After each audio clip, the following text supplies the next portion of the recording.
Bonjour, ici Mathieu Lippé. Alors, dans le cadre du projet en collaboration avec l'Appui pour les proches aidants et le slam que j'ai créé, on me demande de parler un peu de ce texte. Un slam sur les proches aidants, comment ça s'écrit? D'abord, on dit oui, puis après on fait bon, dans quoi je me suis embarqué? Qui suis-je, moi, pour parler de ça?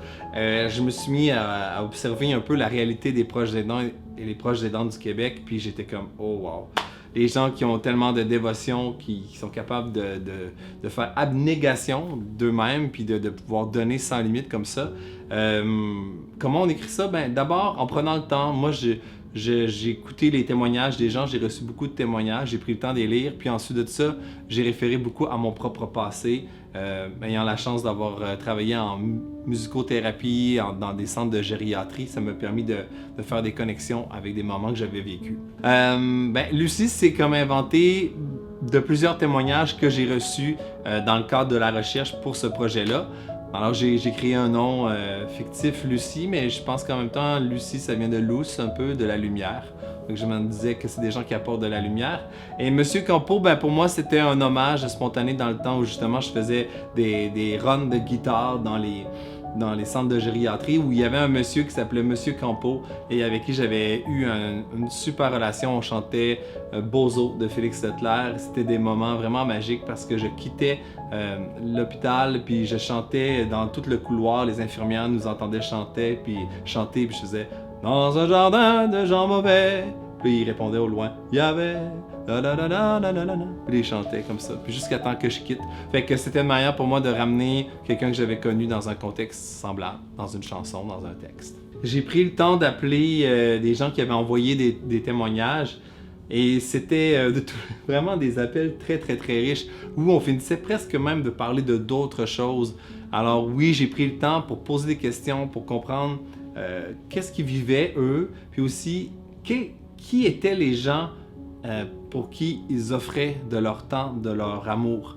Et des fois, c'était un parent ou une épouse ou un époux. Et puis, je prenais ce temps-là aussi pour qu'ils me racontent un peu c'est quoi le film de leur vie pour que je puisse recréer un film à travers le texte.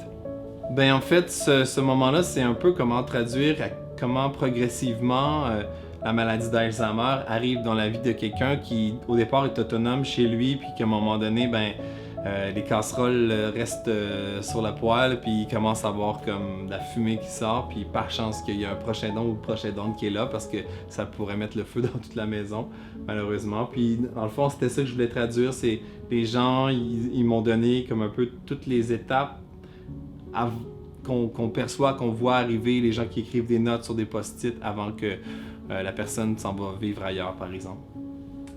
La cage de la maladie nous rappelle à quel point la santé, c'est d'être libre. Ça, c'est à la fois une phrase qui est exactement pile poil dans le contexte du texte du slam, c'est-à-dire que les gens qui commencent à vivre une maladie, ils se font mettre dans une cage, puis ce qui limite notre vie d'avant. Puis aussi, c'est comme une des phrases les plus générales, je pense, comme de tout ce texte-là, d'une certaine manière, qui se veut un peu une réflexion sur notre rapport à la maladie, puis à la liberté, puis à la santé. Je pense que oui, si la cage de la maladie existe, puis que la santé, c'est d'être libre, ben dans le fond, être libre, c'est aussi être en santé. Fait que c'est aussi un petit clin d'œil à l'importance de la liberté. Oui, il y a eu beaucoup de personnes qui m'ont quand même partagé qu'il y a une certaine forme de culpabilité, de prendre du temps pour soi, puis que c'est difficile, qu'à un moment donné, les gens manquent d'air, ont besoin de souffler, ils ont de la misère à prendre un temps de repos pour eux-mêmes, un temps de répit. Puis même si c'est peut-être pas une réalité facile, puis c'est pas nécessairement super beau, puis c'est pas l'image qu'on voudrait montrer de ce qu'on vit dans la vie ou quand on fait un texte, tout ça, mais je trouvais ça important de le mettre parce qu'il y avait quelque chose d'authentique à ça, à la réalité que ces gens-là vivent. Fait que oui, cette réalité-là est difficile et parfois les gens asphyxient dedans, manquent d'air, et c'est pour ça qu'il y a des outils pour leur venir en aide.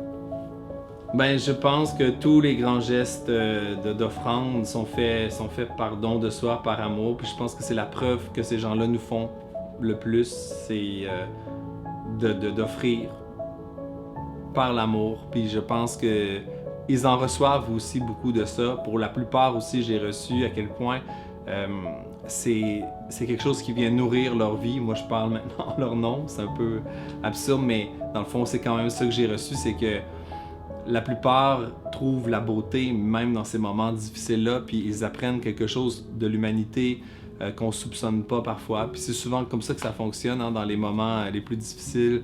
Il y a souvent comme des perles qui se révèlent. Ils ont ri des choses dont on n'ose même pas rire. Mais je pense que quand on n'est pas dans une situation, on est plus respectueux de la situation. Puis quand M. Campo et Lucie se retrouvent dans la même situation, se reconnaissent dans la situation, eux, ils se permettent de rire de choses dont on n'ose pas rire. Ils se permettent de rire de l'autre, ou de la personne qu'ils aident, qu'ils aiment, dans une situation peut-être comme vraiment pathétique, mais ils vont rire de ça parce que le rire est là pour dédramatiser, puis peut décompresser, puis permettre aussi de revenir, recharger. Fait que voilà, c'est ça que je voulais mettre dans ce passage-là. Ah, et j'ai reçu des témoignages incroyables, hein, sur des gens qui ont vécu des vies. Waouh! Il y a une personne qui va m'envoyer un livre que sa mère a écrit, une autre qui a des notes d'un professeur de musique. Alors, oui, il y a des gens comme ça partout qui prennent soin. Puis, tu sais, dans la grandeur de la province, il y en a énormément de ces gens-là. Je pense qu'on en connaît tous un ou une personne qui prend soin de quelqu'un d'autre. Donc, c'est ces gens-là qui ont inspiré ce texte-là.